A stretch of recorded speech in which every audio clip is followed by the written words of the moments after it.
Hey folks, we're back. I'm your host BKP. Now I'm I've been known to be a little loud anyway, right? Yeah, we got to be loud. The Gotta truck. be. Hey, it's Georgia. We're Small at town. Sycamore Crossing. We got trucks. Things happen here. Live show. How you doing, Doctor? I want everybody to look though. With a dress code today is a black coat. Neither one of us had one. I got out of my truck in my usual go-to-work clothes. I said I'd step back in. I got my jacket. I was looking up, and BKP was over here setting up, and he was going to get his black jacket. It's 54 degrees on my Yes, porch. exactly. We're in the middle of a heat wave because of global warming, and 54 degrees on my porch is just terrible global warming. I just want you to know that. But I love this. And that hurricane's all because of global warming. And I was in a hurricane on the island of on Edisto Island, right there in South Carolina, in 1965. We had 1 day's warning because Navy ships at sea said, "Hey, here's a hurricane coming your way." I mean, none of this prediction and everything. It was quite interesting and a part of my youth. So anyway, we won't talk about it. You have to talk about it. Well, I don't know. I don't know if we have to. Obviously, people want to see it, so you give the people what they want. But I love the fact that we're able to put all the computer models up, and we're able to track by hour and see, simulations and all that. Yeah, but every time. But I don't know if they need to broadcast it. Yeah, but every time it rains in the Canary Islands, they give it a dead-gum name, and people start watching the rainstorm in the Canary Islands and thinking 4 weeks from now it's going to be a hurricane in Alabama. Alabama, you got that? All right. Question number one. Question number one. This is a pretty good question, and because we've been talking about brain tumors here, Right, and stuff, exactly. and this points out some things. Put up that first big picture there, Josh. Hello, come in, Morrill. All right. And this is the one. How is the Survival rate. Yes. Yeah, you want to read it? You want me to read it? You can go for it. All right.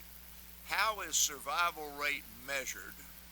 When the oncologist said to me that the survival rate for my sister's type of cancer is 5 to 6 months, I just want to know how accurate that is, and how do they come up with that average? Very interested in that myself. It's simple sounding, isn't it? Well, first of all, they did not tell you what kind of cancer it was. Right. 2, it did not tell you the age of the sister, and it did not tell you whether she was going to be treated or had refused treatment. So let's begin with that. You got that first slide up there, Josh? Put the baseball game off. You got that one up there? Oh, what is the right. actual acronym for the age index? What is that called? Where you not make determinations, because determination is just that. Yeah. But where you look at the window of the period of time. All right. So we treat people according to their biological age. You used to treat people according to their calendar age, and Okay. so we try to predict if you've got a guy in his 50s who's got unstable heart disease and brittle diabetes versus a guy like George Burns who's in his 80s and is doing what he was doing at the same time, the George Burns would be more aggressively treated than the guy in his 50s. So anyway, let's look at this first thing here. This is the different incidences and the different survivals of all kinds of cancer in the United States. Cancer cases on the one side and death rates on the other. So it's too complicated for people to look at. But if you have a whole ton of breast cancer cases, when you flip over here to deaths, you see like less than 1/4 of the breast cancer cases are going to die. All right? Prostate cancer, almost none of the people who get prostate cancer are going to die. You get down here to kidney cancer, and many of them are going to die. So it's so important to know what kind of cancer did that patient have. All right? Got that? Mm-hmm. All right, go to that next one. It shows the bar graph. We're not going to spend a whole lot of time on it. Well, here comes a Tupelo T-man opening up over there. All right. So now we're going to go to countries. I made a tour. This shows United States incidence rates for. I picked one cancer, so this is colon cancer. So here's the incidence rate for colon cancer in the United States. That long light bar there. This little tiny short bar is the mortality. Okay. So obviously the survival rate for colon cancer at the year this was published is really pretty good. But if you look, the mortality rates are longer in other countries where the incidence rates are less, meaning that a higher percentage of patients in these countries will die of their malignancy than in the United States. Now, why is that? I'm going to give you the one example of Australia. Now, you can take those all off and give us back to the black screen, will you? In 1976, I made a trip to Australia on behalf of Hospital Corporation of America to look at hospitals to buy. They were looking at 30 hospitals. They were the largest hospital company in the world. They had about 500 hospitals. They were building the hospital system for Saudi Arabia. And so I went down there to look at these hospitals in terms of I was the chairman of the board of their biggest hospital, and I knew a little bit about the financing of medicine. So there is a philosophy in Australia that you'll hear in any Australian movie or TV show, she'll be right, mate. You hear it all the time. She'll be right, mate. You know, cars rumbling and making them noise, she'll be right, mate. So the Australian who has an early symptom of a malignancy, let's say a cough or weight loss, one of the cancer's danger signals, or a change in bowel habit and a little blood, cancer's 7 danger signals, which were common in the 70s, he says, she'll be right, mate, until he can't go any longer, and the colon cancer either obstructs and he has to go to the emergency room, or he becomes so anemic that he's weak. So by virtue of not seeking medical attention, most of the colon cancers and lung cancers in the 70s in Australia were diagnosed at a stage where they'd already spread, where in our country they hadn't. So the 5-year survival of colon cancer or lung cancer in Australia would have been 1/4 of what it was in our countries. That you still with that? Yes. Right? Because now we're focusing on the United States, and we're going to go to colon cancer. Josh, the big one with the survival rates for colon cancer. All right. I'm going to first show just what it says, and then we're going to go back and look at where these numbers come from. This first thing says, observe 5-year survival rate and percentage for early stage colon cancer. That's roughly 75%. Right. Now, if you showed up with colon cancer like in Australia that had gotten in your lung and your liver, your 5-year survival rate would have been 20%. So stage of disease is the hallmark of how long you're going to survive, right? Well, this question doesn't tell us that. Go to the one about colon cancer survival. Now, you just got through seeing that stage 1, early stage, that was 75%. This next one's going to tell you 5-year survival for early stage colon cancer is 90%. Now, wait a minute. How can that be? If that one's 75%, this is 90%. So, Josh, go to this little chart here, and then we're going to work our way through it here. At time 0, everybody is surviving, right? Yes. All right. So, if you take localized or distant disease and then mark it out by how many years people survive, with localized colon cancer, you survived 10 years at 84%. Right. Now, please listen to this. Survival statistics for a malignancy are strictly survival statistics. So all causes of death go into the survival. So if your patient is 70 with early stage cancer of the colon, and he dies in 4 years of a heart attack, diabetes, a car wreck, or his kids kill him, he is a colon cancer death. So the survival rate over time is the total survival rate, not colon cancer specific survival rates.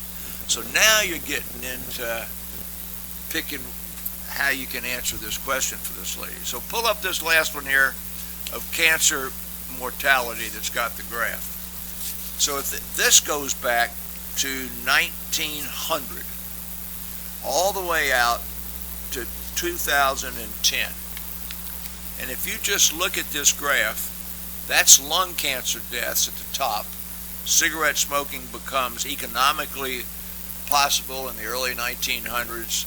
It starts dropping off after World War II or Korea, so lung cancer peaks and falls because of smoking.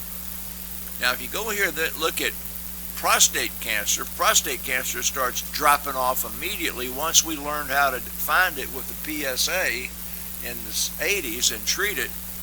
But you look here at colorectal cancer, it starts falling off also at about the same time, and that is because we learned then that you treat colon cancer after its original diagnosis if it has a positive lymph node with chemotherapy like breast cancer. So when they go, now pull up this last one, we'll be through this. So when they pull up these statistics, first, it depends upon the age at which they began, and second, what you're going to do to be treating them. So you could pull this one down. We'll go back to 2 weeks ago. We're talking about brain tumors. I said that a high-grade brain tumor like McCain had or Ted Kennedy had has a 6-month survival with surgery only.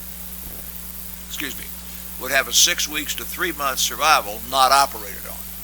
So that would be the survival rate for brain cancer.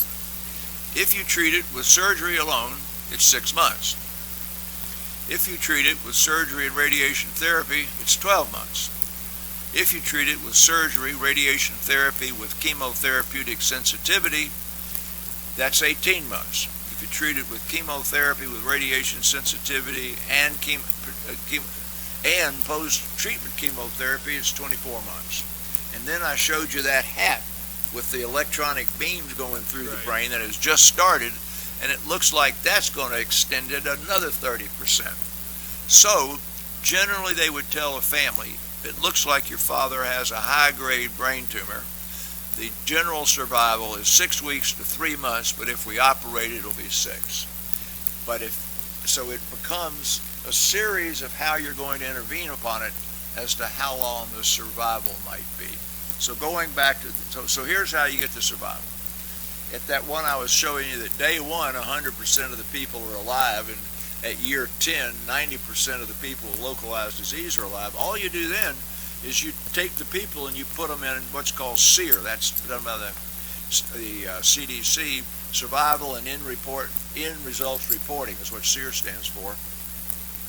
And so they just every year check with the doctor, the hospital, the patient, or the family, is he alive or is he dead?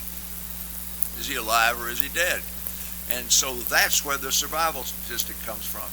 So in the 3rd year, if he died in a car wreck or he died of a heart attack, and when they call you up in year 3, is your dad alive? No, he's dead. They don't. That's it. He survived 3 years. So that's how the statistics are arrived at. The survival, all-cause mortality. And we have disease-specific survivals, which are always better.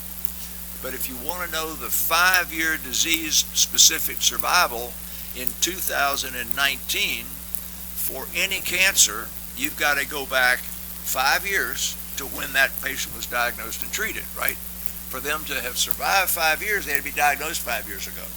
Well, in the last 2 years, we've come up with all this immunotherapy like we're giving Jimmy Carter that's brand new. So that impact on 5 years survival won't be known for another 5 years. So 5-year survival always lags the most modern therapy. Well, with this question also, obviously, if your oncologist is up to the point where you're talking about a time of survival, then your oncologist knows your history all the way through, your treatments, what's been going on, and everything like that. Yeah, I don't want to pull you out of your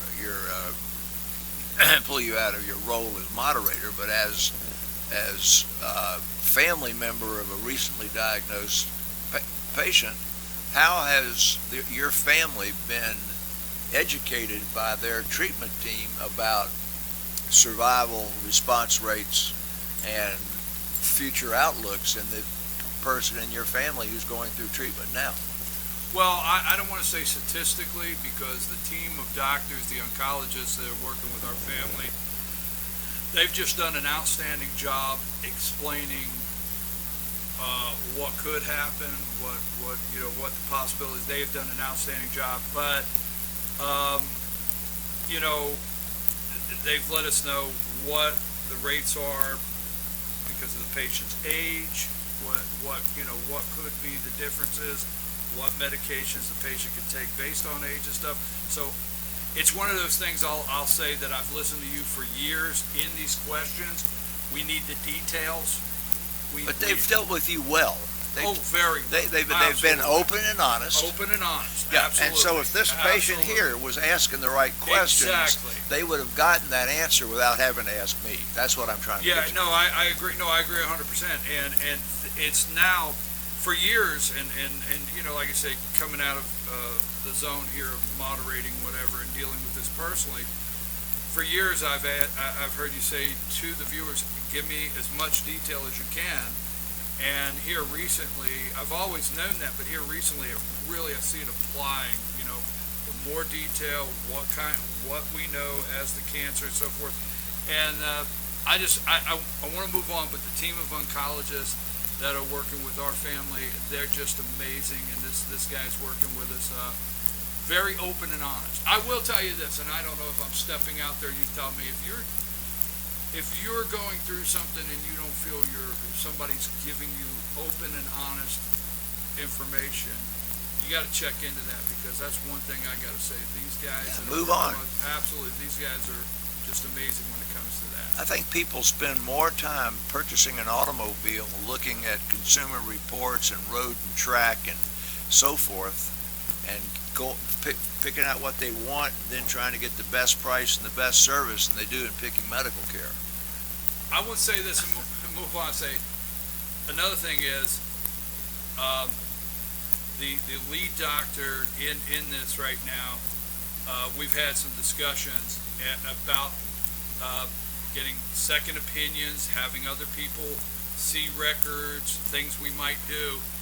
And this doctor looked at us and said, if this was my family member, I'd be doing the same exact thing as you. And you did. Right, but you know what I'm saying. So you found a world expert. We did. But that's important, and I don't find many, I don't like to say good doctor, but you're dealing with somebody that's really good when they say, hey, get every piece of information you can. Yeah. Right? Right. That's right. That's why you need to buy that Ford truck instead of that daggum Nissan. All right, let's not go there. But right. I apologize for rambling on about that. No, it was a good one. That was worth doing. All right, so let's get into some a big question. I want to read this one because this is big. Actually, I'm interested in this. My young daughters want to use nail polish, but I have heard that many nail polishes contain formaldehyde and can cause cancer. Is it safe for my daughters to use it regularly without increasing the risk of them getting cancer? Is it too young to start? That is not too young to start. Well, maybe too young to start from a social perspective, right, perhaps, but not from a health perspective. Okay. But the question made a link and a jump that you can't make. Made a jump that you can't make. They want to use nail polish, but I've heard that nail polishes can contain formaldehyde and can cause cancer. She's never heard that. She's never heard that nail polish could cause cancer. What has she heard? Formaldehyde. Formaldehyde might cause cancer. Show that poor eyelid picture. This is one of the great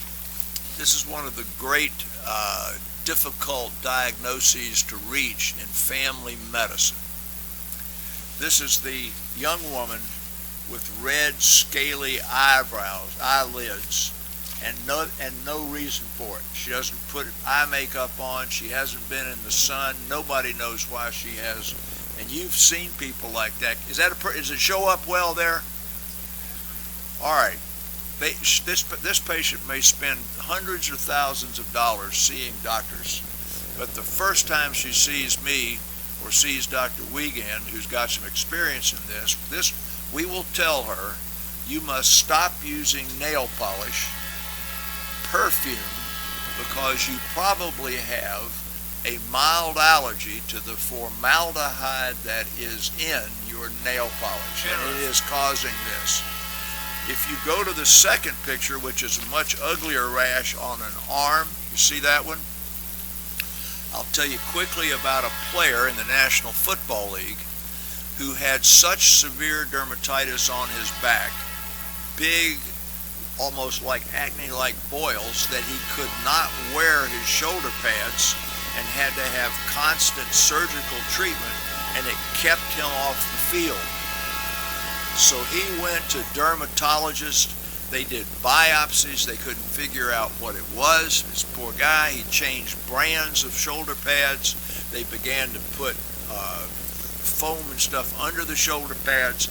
Short edition of a long story is we sent this guy to the Oxnard Clinic in New Orleans, to a very famous allergist who patch tested him, and he was allergic to the minor amount of formaldehyde that is used in making clothing. Go to this next picture. Yeah, I've heard people like. All right. Well, just show what formaldehyde is and then get rid of it, because we're going somewhere with that. And then this next one, you're going to leave it up a minute, the danger one, okay? The places where formaldehyde has danger to expose you, not just an allergy, most commonly is in my first day in medical school.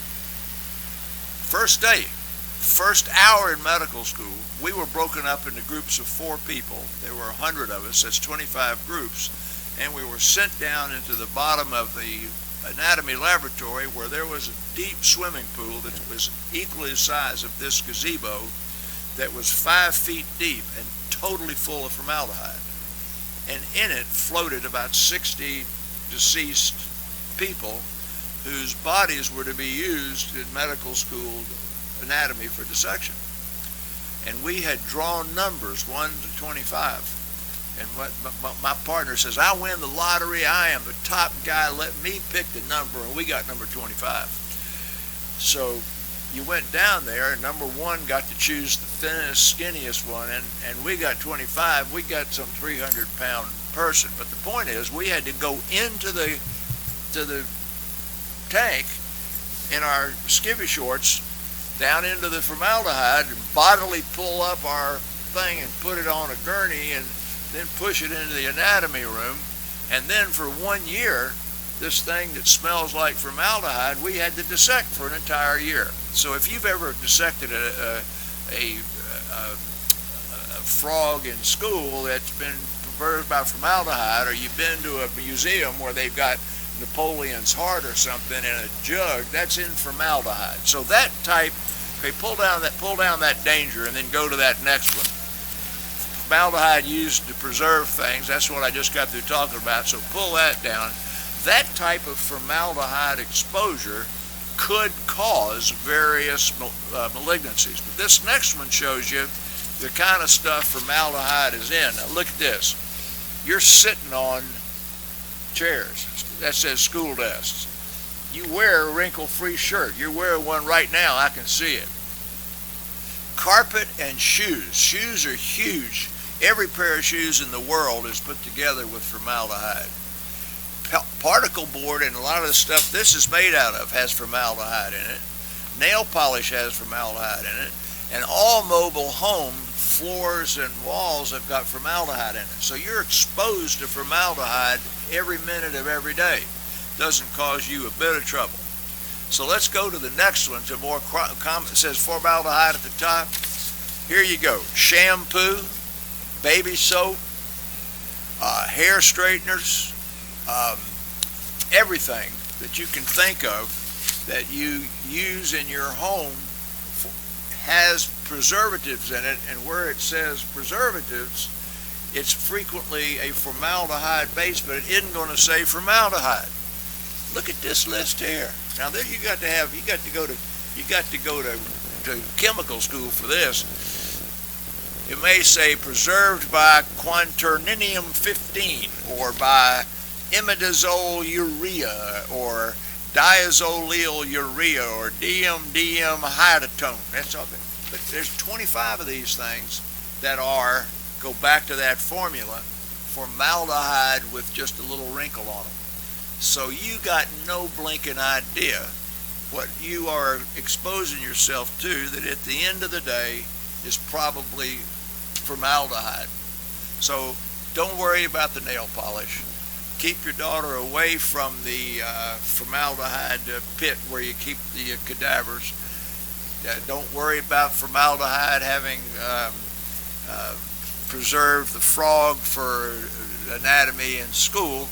And formaldehyde very rarely causes any malignancies at all, but it can. The reason that in 1994 it was labeled a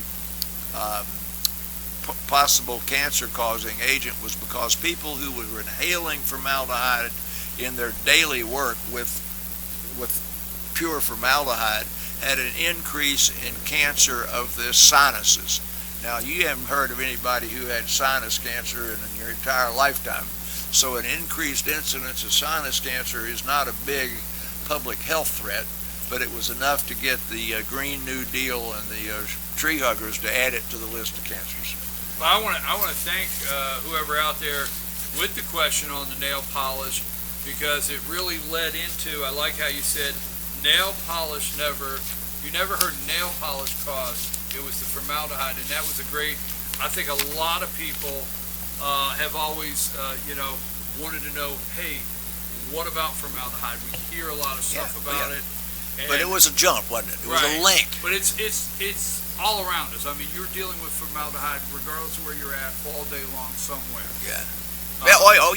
Right now, we are wearing... And like anything else, you can have an allergy. Yeah, right now I'm wearing leather shoes, and you're wearing those sport-type shoes. Both of those are very heavily made with formaldehyde. I'm wearing a leather jacket and stretch jeans, which is made with formaldehyde. I am not wearing nail polish, by the way. Yeah. Okay. So that's pretty clear on formaldehyde. And don't forget, we want to thank Georgia Cancer Research Center, North Georgia Cancer Research Center, affiliated with Northside Hospital for this segment. And we appreciate them. And before we close out, Dr. Whaley, I know you're getting ready to do some traveling, but what's going on out there this week that you want to share with the audience? How many deaths have there been? We brought this up about the bad acute lung disease in vaping 2 weeks ago, and by then there were 300 known cases, most of them in the hospital on a ventilator.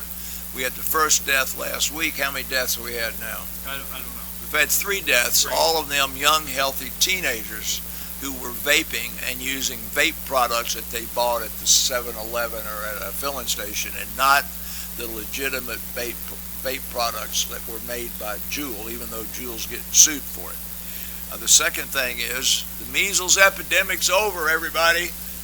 Is it over because they immunized all those kids in New York and immunized those kids in Washington State?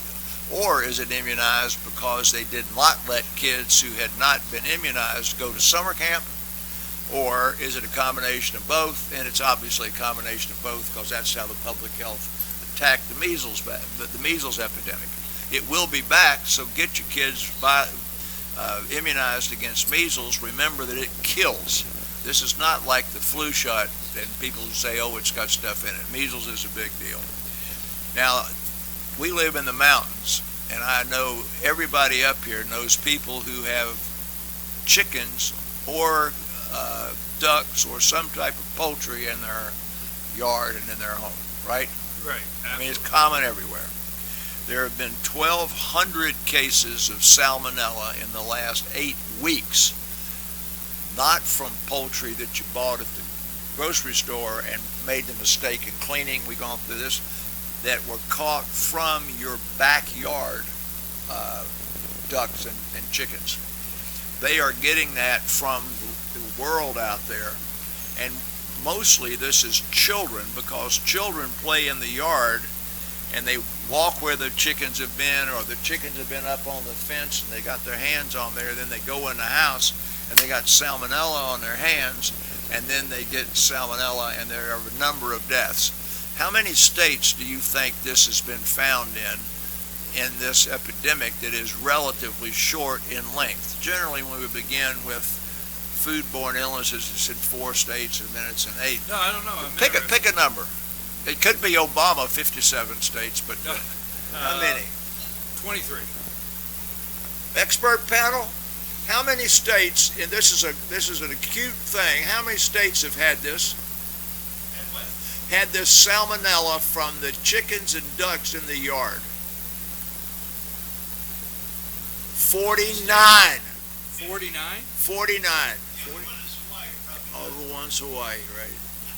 Every state except Hawaii has got the problem. So, Blue Ridge, we're probably the epicenter, but everybody's got chickens in the yard. But I mean, it's amazing. Something that's that quick has occurred in every state in the union except Hawaii. And and we can draw it to a close with that if you'd like, BK. No, I'm picturing some friends of mine that have chickens, and it could be chickens, I could actually ducks, see that. guinea hens, any right. fowl at all. Well, let me tell you how to protect yourself. Primarily your kids, and they'll be under the age of 12, because they're playing in the yard, and the chickens are in the yard. Right. So they have to wash their hands with soap and water when they come in, even if they've not touched the chicken, because they've touched where the chicken is. Now, what they say is, if soap and water is not available and you're someplace, I hate to bow down to these women who carry the hand sanitizer in their pocketbook, but the answer would be hand sanitizer in the pocketbook, like my daughter carries for my grandkids when they've been on the lake. When they come up from the lake, she makes them hand sanitizer, and I don't think there's a darn thing dirty about my boat, to be honest with you. But anyway, carry the hand sanitizer if you can't get them soap and water. So we don't think there's anything dirty about Dr. Whaley's boat. Let's see, what are the takeaways this morning? That's right. I mean, Dr. but Whaley, that's what she does. I know you're going to do some traveling. You guys have a safe trip, you and Jane. We want to thank North Georgia Cancer Research Center, affiliated with Northside Hospital, for this segment. Now, if you'd like to ask the doctor a question, you send it to info, I-N-F-O, at fetchernews.com. Put in the subject line, Ask the Doc.